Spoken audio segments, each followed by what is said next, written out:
What's going on, you guys? My name is Steven, and I just started a Pokemon online card selling business. And so that's what I'm going to be talking about today, is kind of detailing the journey and how I get started with it and where it goes from here. Maybe some of you guys are looking to do the same. Maybe some of you guys already have a business, in which case, if you do, I would love to kind of hear your feedback about your story starting up, kind of the trials and tribulations you went through, and how you kind of overcame those. So, to start off, the first thing that I had to do was kind of decide what it is that I wanted to sell, what kind of business did I want. Doing a brick and mortar store wasn't really an option, right? I have a regular job that I work full time. I can't just quit that and take a risk on doing something like starting a business where there's a lot of overhead, right? You got rent and you got to find a location, this, that, and the other. So for me, an online business was going to be the only feasible way that I could really do this. So the next step I had to figure out was, okay, I'm going to do online. What is it I'm going to sell? As you can see from behind me, there's a lot of different franchises that I'm into, things that I like to collect. But unless you have a lot of money, I don't have a bunch I could be spending on all these different franchises. I kind of had to pick one to start with. Will I try to branch out later? Yes. But for now, I kind of had to focus on one and put energy and effort into kind of developing that. So I opted to go for Pokemon cards, right? It's a strong brand, one of the biggest brands the world's ever seen. It's got a lot of staying power. I don't think it's going to be going anywhere anytime soon. So for me, that seemed like that was a good choice to go with. It's going to be stable, it's going to be safe, and something that I can build upon. So once you kind of decided the business model you're going to have, what you're going to sell, then kind of the next step was how am I going to get product for it? So some people out there, they scalp. I'm not going to do that, right? I'm a fan of the franchise. I like the card games and the video games, all that kind of thing. And it kills me when you try to go out as a fan and you can't get product, right? And you see someone walking away with a whole cart full of it, and they're just turning around selling it for twice what they bought it for.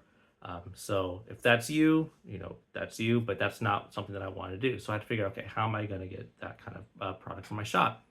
When it comes to English cards, it's not really going to happen, right? Unless you're a brick and mortar store or you're the Targets, the Walmarts, the Costco's, you're not going to get a distributor to give you anything. So that kind of put me in a conundrum. The way I kind of worked around that problem is saying, okay, well, maybe I can't get English cards, but I can get Japanese cards.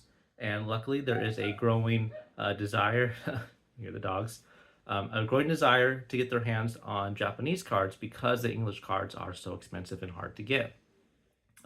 So I managed to find a couple sellers in Japan, bought some product from them, and that's going to be coming over. I got a little bit behind me. We'll kind of talk about that at the end of the video, but that's kind of how I'm going to be sourcing my product, getting it from over there to sell over here.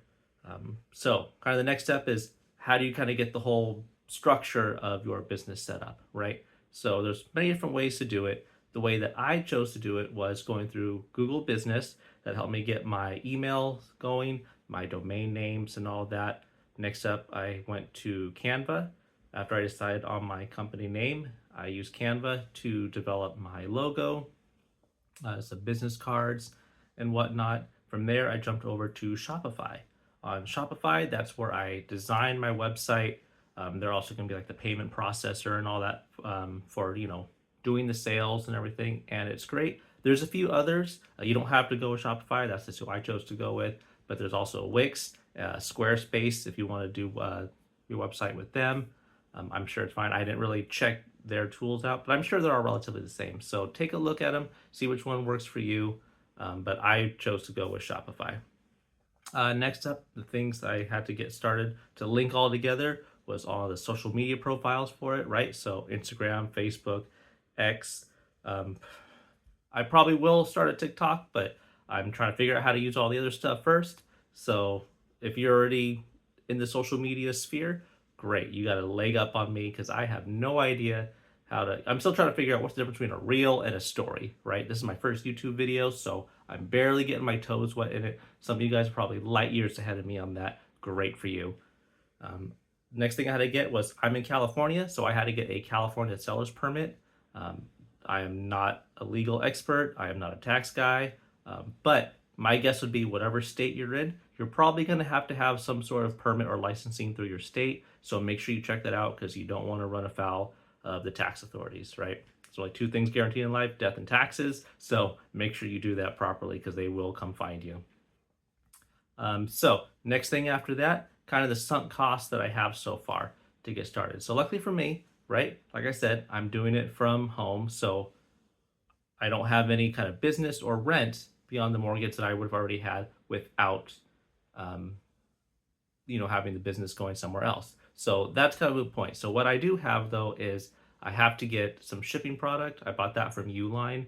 I'm sure there's a million different places you can get stuff, but I went with Uline to get some boxes, some bubble wrap and paper, whatnot. Just kind of get the logistical things out of the way that I needed. From there, there's going to be subscription fees that I have. It's not much, right? I got my Canva fee, my Shopify fees, and those are, I'm getting the promos right now. So for the first few months, it's not really much of anything. After that, I think it comes like $30 or something like that. So not a whole lot that I had to sink into that. Google, I think it was like $12 to buy the domain. So in terms of that, those aren't really a whole lot to get going.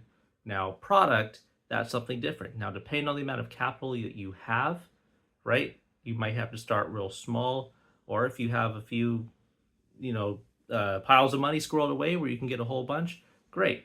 That's really going to be up to you, right? So depending on where you are, what you think is popular, what you think you can sell, and how fast you can scale up. Like if you already have a social media presence where you can get people to come to your site, buy your product because you already have your name out there, great. You might be able to do, a lot more business in the beginning than I'm going to be able to do where I don't have that built up, right? So I'm starting small, just a few boxes, and trying to take it from there.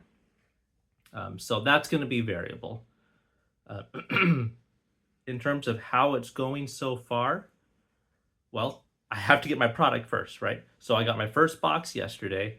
That was Glory of Team Rocket.